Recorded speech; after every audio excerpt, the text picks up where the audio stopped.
I was diagnosed with stage 2 lung cancer on December 2nd, 2009. I'd had a nodule on my lung for about 10 years, no changes. So I just sort of forgot about it, and I never brought it up to my doctor.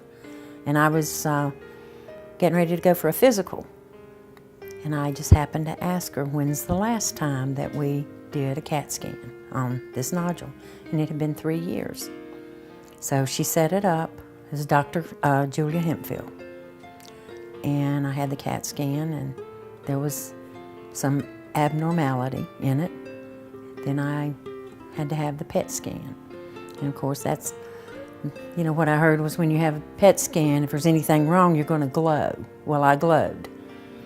And that was when I found out that it was stage 2 lung cancer. After that, Dr. Hemphill referred me to Dr. Wyatt. And from there, did the surgery. I mean, we're talking in just a couple of weeks this was done. And he was terrific. He was just terrific. Well, everybody was. Everybody was terrific. But to have somebody that's a specialist with this, you're knocked off guard not knowing what's going to take place. But I think once I realized that I didn't have any control over this, I just didn't worry about it. I knew I was in the best of hands. And then, of course, from Dr. Wyatt, he referred me to Dr. Merton, and that's where I had all my chemo, was at the Blue Ridge Cancer Center.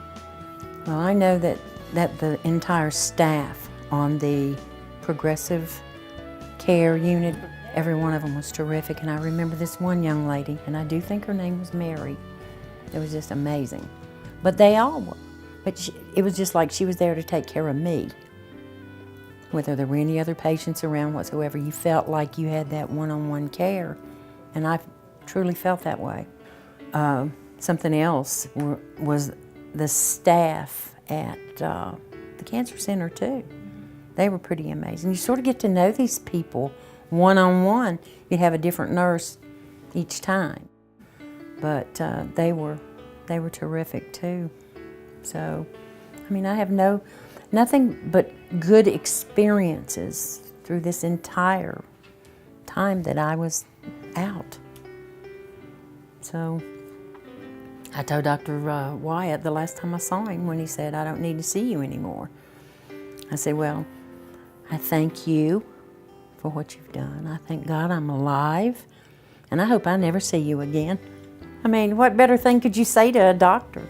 That's how I felt about him. And he's another one, I felt like he was just there to take care of me. I remember him taking my tubes out. And, here's a nurse or something. He says, I'll do that. So it was pretty amazing.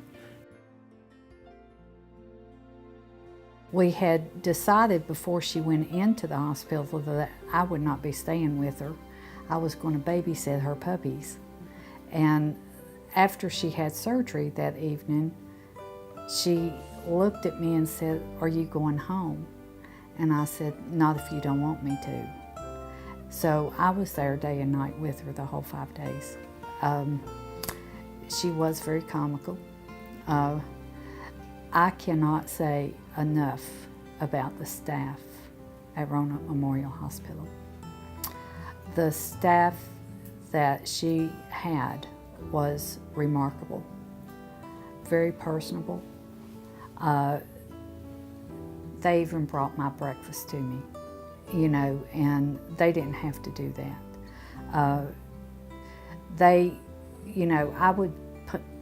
I'm used to helping, and I would help change her if she needed, the changing, and make sure she did her breathing exercises, and those were things that she really didn't want to do. But I have found in the past that you have to make the patient do in order to survive.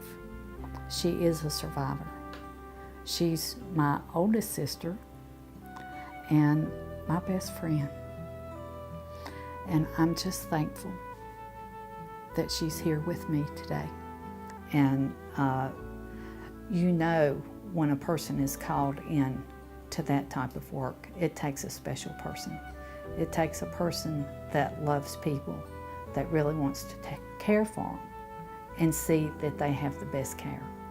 And I have to say, she had the best care.